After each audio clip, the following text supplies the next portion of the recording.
Sarah Ferguson compared herself to Cinderella while discussing her memories of her wedding day on her weekly podcast. Fergie suggested her romance with Prince Andrew, and her background as a farmer's daughter, was a direct parallel with the iconic fairy tale. Touching on the topic of self-belief with Tea Talks co-host Sarah Thompson, the Duchess of York insisted the momentous day she joined the royal family left her thinking anything is possible. She said the realization of the similarities between her story and Cinderella's came after re-watching the movie with daughters Princess Beatrice and Princess Eugenie recently.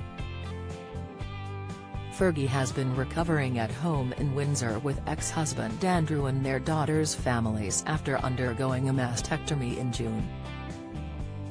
Fergie believes the Queen is sending her messages from beyond the grave, recounting the day of her wedding.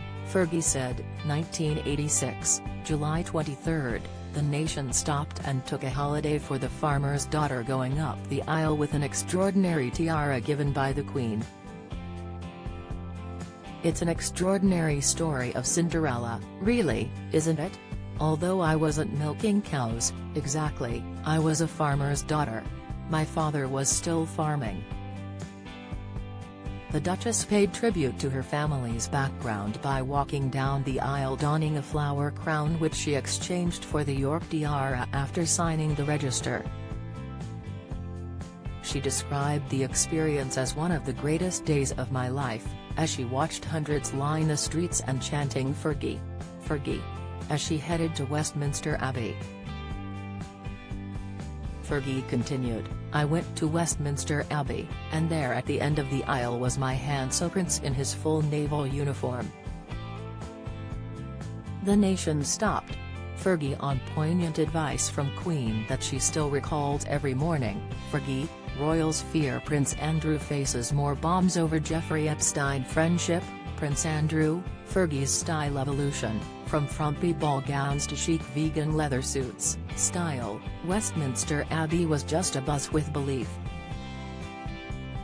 It was one of the greatest days in my life, and I believe that it was an extraordinary moment in time. So my heart is full of belief that anything is possible. Approximately 19 million people tuned in to watch the Duke and Duchess of York tie the knot in July 1986. She added, before that, I was working in an art gallery. It took me 45 minutes to get to work, and if the buses were late or the bicycle broke, my boss would say, I suppose it's the bicycle's fault again, I suppose it's the bus's fault again. And there I was walking up the aisle of Westminster Abbey on July 23, 1986, so I think that's the best example of belief. I was watching Cinderella with the girls again the other day, and I did that. I had that moment. The Duke and Duchess of York first met as children but were reintroduced at Royal Ascot in 1985 after Princess Diana requested Sarah be invited to the event. They married the following year, but Andrew's career as a naval officer meant the couple spent very little time together, with Fergie later claiming they were only together 40 days a year in the first 5 years of their marriage.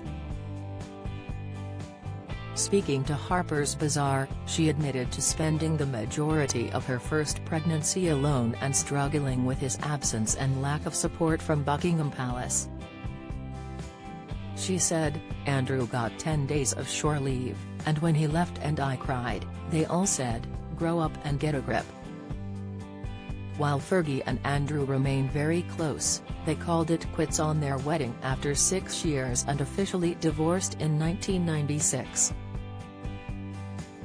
The couple, however, have maintained a strong friendship and raised Beatrice and Eugenie together.